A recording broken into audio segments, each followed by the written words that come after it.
Hello and good evening, everyone. Welcome to our consumer-led conversations. My name is Stephanie Thompson. I'm the National Consumer Partnerships Manager here at the National Mental Health Consumer Alliance. I would like to begin by acknowledging the traditional owners of the lands on which we're meeting today, and pay my respects to elders past, present, and anyone joining us here today. I'm zooming in from the Yagara and Turrbal land in Mianjin, also known as Brisbane. In a minute, you will see a little survey pop up on your screen where you can tell us what country that you are joining in from today. I'd like to acknowledge that this is not simply a formality. It is a recognition of that sovereignty was never ceded. These always were and always will be Aboriginal and Torres Strait Islander lands. It is also a recognition that long before our mental health systems were built, First Nations peoples held systems of care, healing, and collective well-being, systems grounded in kinship, in culture, in land, and in spirit. We are proud to honour our partnership with the Indigenous Australians Lived Experience Centre and the leadership of our First Nations board members. Their guidance ensures that our work is not only informed by lived experience, but also cultural authority and the principle of self-determination. I invite us to all hold in mind that true healing and justice in mental health must be built on truth-telling, cultural safety, and respect for our Indigenous ways of knowing, being, and doing. Knowledge that has cared for these lands for more than 65,000 years and has been passed down through the longest living culture in the world. This is the fifth webinar of our consumer-led conversation series. Um, uh, and another survey will pop up on your screen where you can let us know what brought you here today. We have had a slight change in this evening's agenda, and we'll not be hearing from the group that was advertised um, amplifying consumer experiences when they are risky and or hard to reach due to unforeseen circumstances. So tonight's webinar will be a lot shorter than usual, but we will hear from Jacinta and Cameron from the South Australian LELAN Voices of Change, exploring when high risk becomes harm, the language bias and the systemic impact.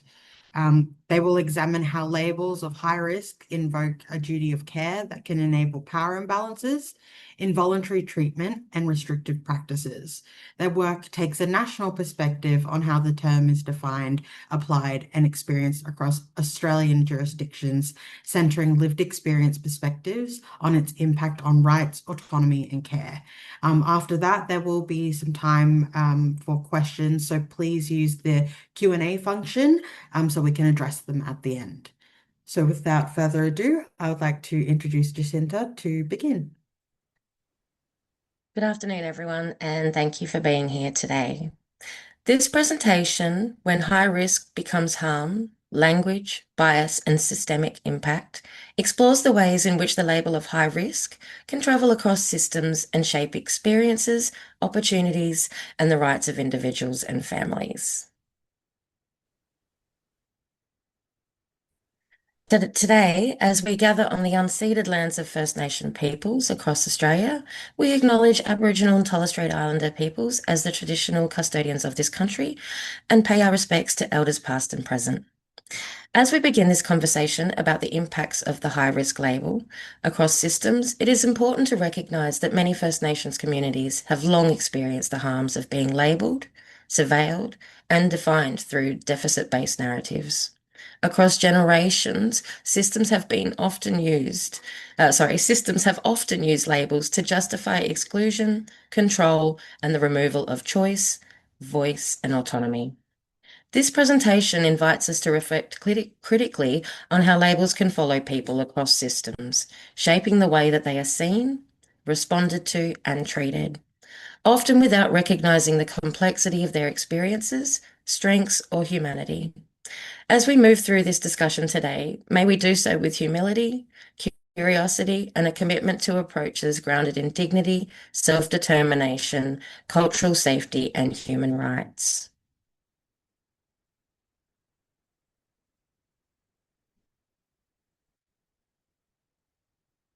We also want to recognise the courage, expertise, and leadership of people with lived experience, particularly those who continue to navigate injustice while using their experiences passionately, intentionally, and skillfully to create change. Lived experience is not simply a story to be shared. It is knowledge, insight, and expertise shaped through real world impacts of systems, policies, and practices. The voices of people with lived experience challenge us to think differently, to reflect critically, and to build responses that are more human, compassionate, and accountable. Today, we acknowledge and value those contributions and the emotional labour, advocacy, and strength that often sits behind them.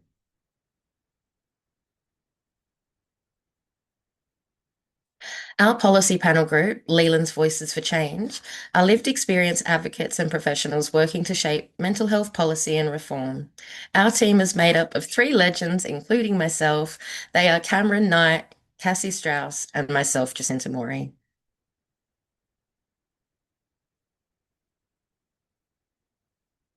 This project has been shaped through collaboration between several lived experience led organisations working across both state and national reform spaces. The Voices for Change project group is made up of members from the Leland Lived Experience Policy Panel, a South Australian based body that brings together lived experience expertise to inform policy, system reform, and advocacy. The panel has led the development of this work, including the high risk stream through collective insight, consultation, and lived experience leadership. The project is commissioned and coordinated by Leland, the Lived Experience Leadership and Advocacy Network, South Australia's peak lived experience organisation, which supports advocacy grounded in dignity, autonomy, and human rights. This work is also connected nationally through collaboration with the National Mental Health Consumer Alliance, ensuring that South Australian lived experience perspectives contribute to broader national conversations about mental health policy, system reform, and human rights-based practice.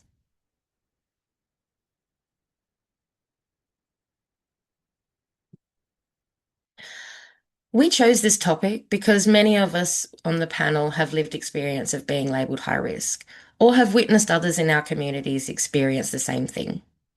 Over time, we notice common themes emerging: fear, loss of autonomy, coercive responses, surveillance, and disconnection from support. While the term is often intended to communicate concern and responsibility, its use can also create unintentional harm. The presentation is not about dismissing safety or duty of care. It's about critically examining how the label is used, who it actually impacts, and what happens when systems respond to people primarily through risk rather than through understanding, support, and relational care.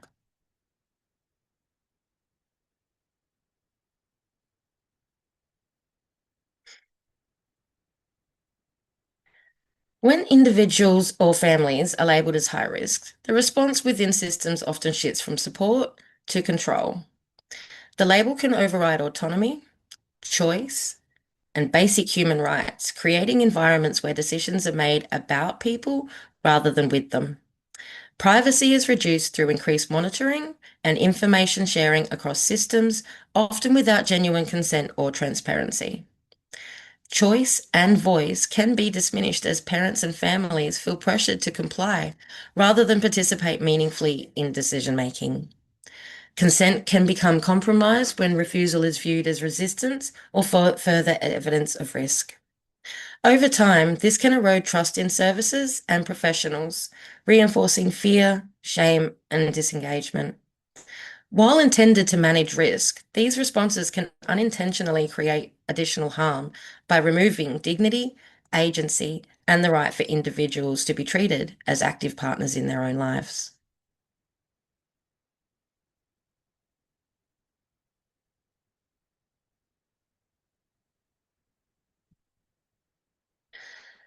High-risk labels rarely remain confined to a single interaction or service. Once applied, they often travel across systems through referrals, information sharing, case records, and interagency communication, shaping how individuals and families are understood before meaningful engagement has even occurred.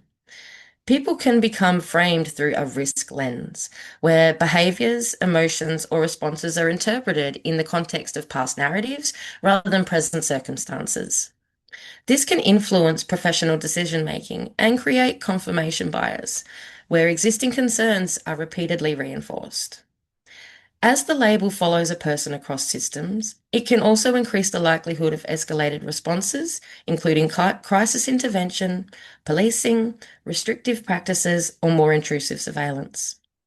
At the same time, risk is often frequently recorded in assessments, alerts, and case notes without consistent definitions, thresholds, or contextual understanding, allowing subjective interpretations to become embedded within systems over time.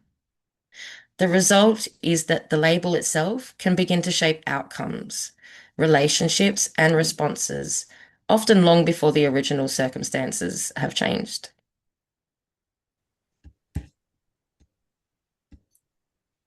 Thanks, Jacinta. Um, hi, I'm Cameron. I'll be continuing on from here.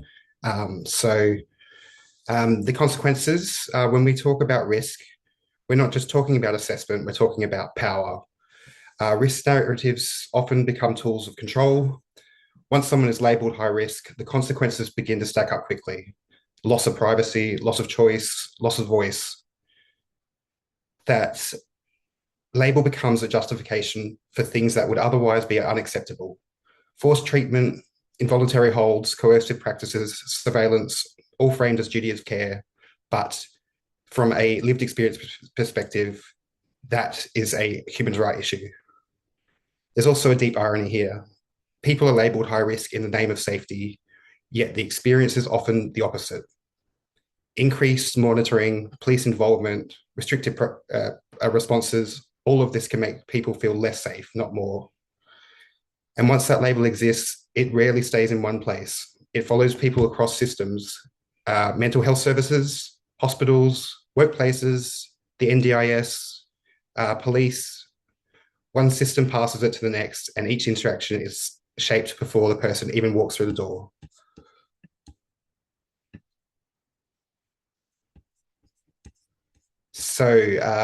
This is how a single label becomes a system-wide pathway. First, sharing risk flags move through records, referrals, and reports. When someone enters a new service, the warning is often the first thing that's read, not the person's goals, strengths, or context. Then there's recording. Risk is documented everywhere in assessments, alerts, case notes, but without consistent definitions of thresholds. One service's high risk might mean something very different to another's. Next comes framing, where people are understood through a risk lens before any relationship is formed. Behavior is interpreted through past narratives rather than present context. And finally, escalation, the likelihood of crisis responses, police involvement, and restrictive practices increase. Surveillance expands across systems. This becomes a pathway, but it's not a pathway to recovery. It's a pathway to control. So we decided to do something about this. The Voices for Change High Risk Project isn't about making systems feel safer by tightening control. It's about understanding what high risk actually means in practice and what it does to people from a lived experience perspective. We're asking hard questions about language, power, and impact, and we're doing that alongside the people most affected.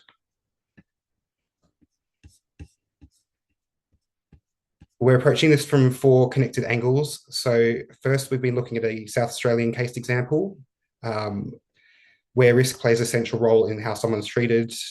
It's a real story with real consequences.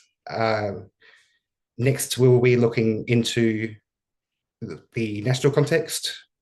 So we'll be comparing about how high risk is defined and used across jurisdictions, because right now it can mean very different things depending on where you are. Third, mental health systems themselves, not the policy intent, but the reality of how risk is used to justify decisions and interventions. And most importantly, lived experience. What does it feel like to be labelled high risk, and how it affects rights, consent, care, and safety?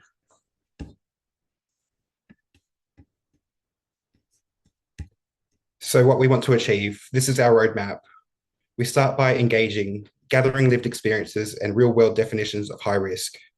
We inform everything we do with customer voices. We understand that the differences and inconsistencies across systems and jurisdictions.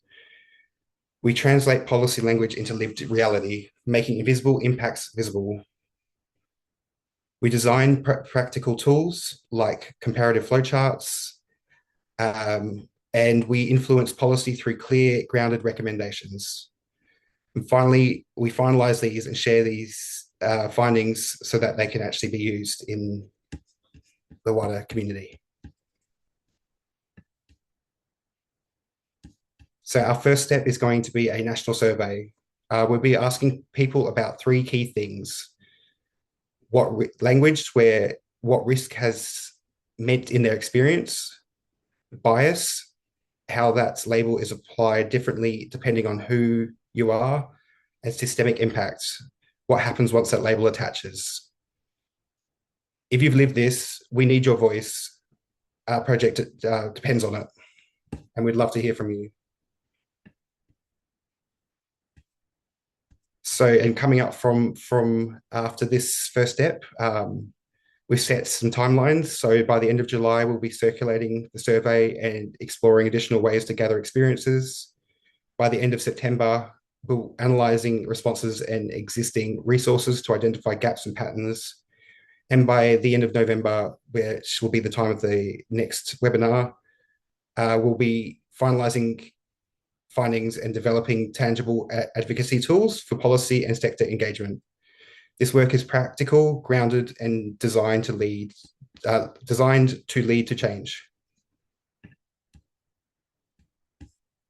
If you'd like any more information or want to stay involved, please reach out. We're here, we're listening, and we're committed to challenging how harm is hidden behind the language of risk. So if you want to know any more information, we are run through LELAN, so reach out to them or the NMHCA.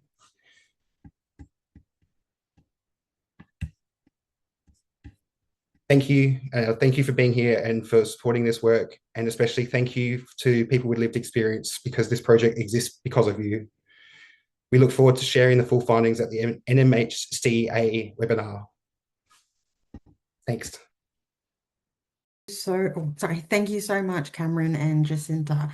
I'm just looking at the Q&A, seeing if anyone has any questions. Last chances to put them in. Oh, wait a minute. Here. Maybe Tanya from Lillian. How will this work impact mental health, the Mental Health Act? Hello, I'm Tanya. I'm the Senior Community and Projects Worker at LELAN.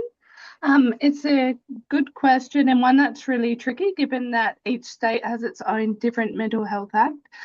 We recently have gone through community consultation on the Mental Health Act here in SA, and it's in front of Parliament.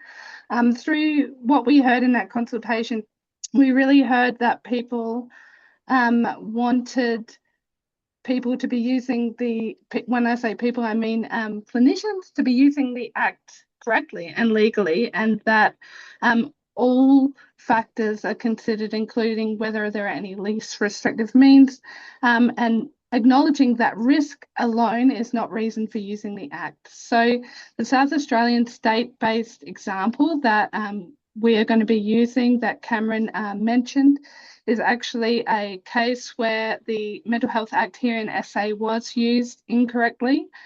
It was used based only on risk, which is not in itself reason enough. It has to also meet the other criteria of the Act. So we're hoping through the development of the resources that we get from Elevating Lived Experience Voices, that we are able to influence the way that the Act is used, and perhaps not only use it in LELAN's ongoing advocacy, but also maybe develop some training that's from a lived experience perspective of what the impact of the Mental Health Act can have on someone and their rights. Thank you so much. Um, I think that's all we have for today. So thank you for joining. The next consumer-led conversation will be on the 30th of June from 5 to 6 p.m. Australian Eastern Savings, yeah, Australian Eastern Savings Time. We ask that you also complete the evaluation form that will appear on your screen when the webinar ends. It will also be emailed to you later this week. As this is a new series, we want to make sure that we're gathering feedback so we can improve and evolve over time. Finally, a recording of today's conversation will be available on our website, nmhca.org.au. And for those of you who are mental health consumers, I encourage you to join your local peak body if you have not already. Details of each peak body are also on our website, but you can also scan the QR code on this slide. And to hear about future consumer-led conversations, please sign up to the Alliance's mailing list, also available on our website, or follow us on social media. Thank you so much to Jacinta, Cameron, and Tanya for your time today. And for everyone that joined us and participated. That's all we have. So bye for now. Thank you.